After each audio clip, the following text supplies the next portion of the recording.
بچے کے لیے قافلے میں آئی، میں نے آپ کو دودھ پلانے کے لیے گود میں لٹایا تو اب دائیں طرف سے دودھ پینے لگے، پہلے میں نے بائیں طرف سے دودھ پلانا چاہا لیکن اب نے اس طرف سے دودھ نہ پیا، دائیں طرف سے اب فوراً دودھ پینے لگے، بعد میں بھی اب کی یہی عادت رہی، اب صرف دائیں طرف سے دودھ پیتے رہے، بائیں طرف سے میرا بچہ دودھ پیتا رہا۔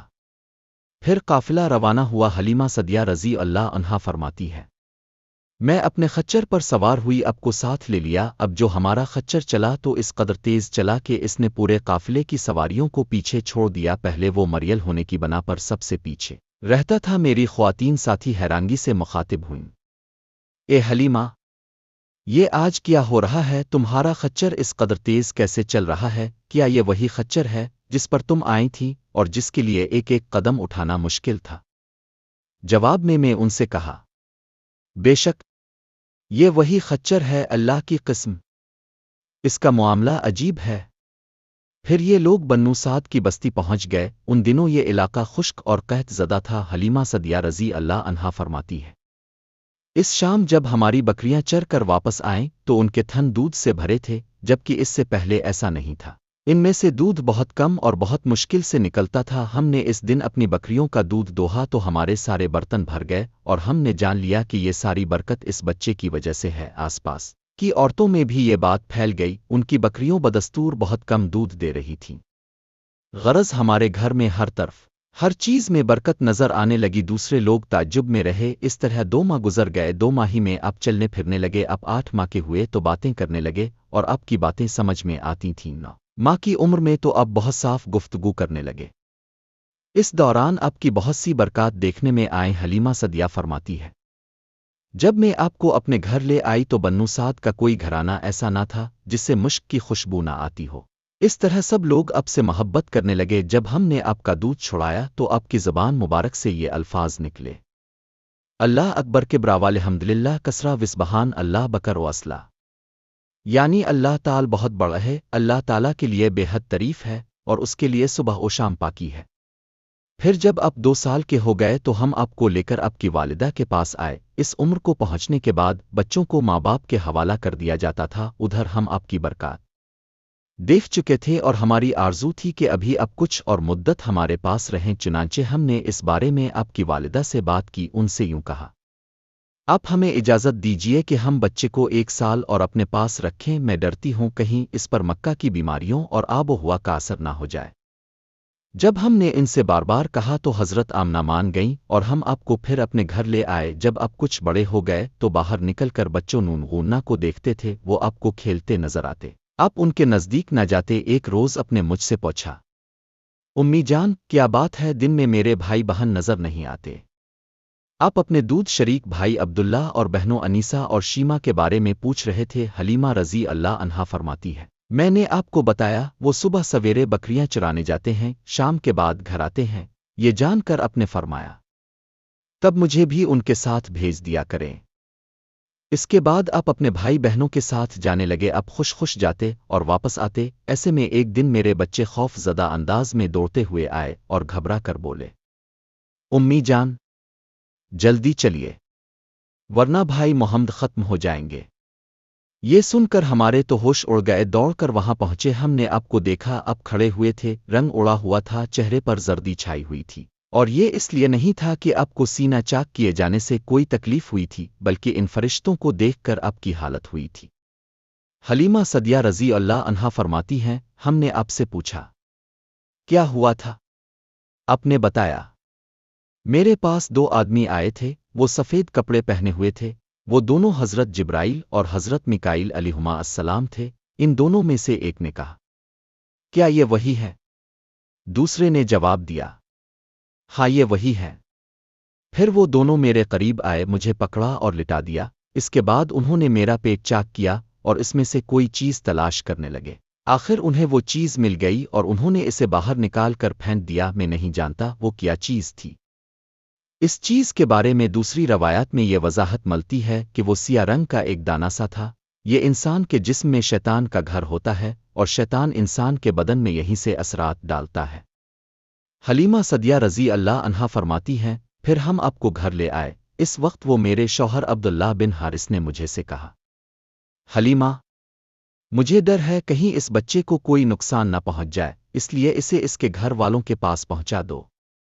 میں نے کہا ٹھیک ہے، پھر ہم آپ کو لے کر مکہ کی طرف روانہ ہوئے۔ جب میں مکہ کے بالائی علاقے میں پہنچی تو آپ اچانک غائب ہو گئے، میں حواس باختہ ہو گئی۔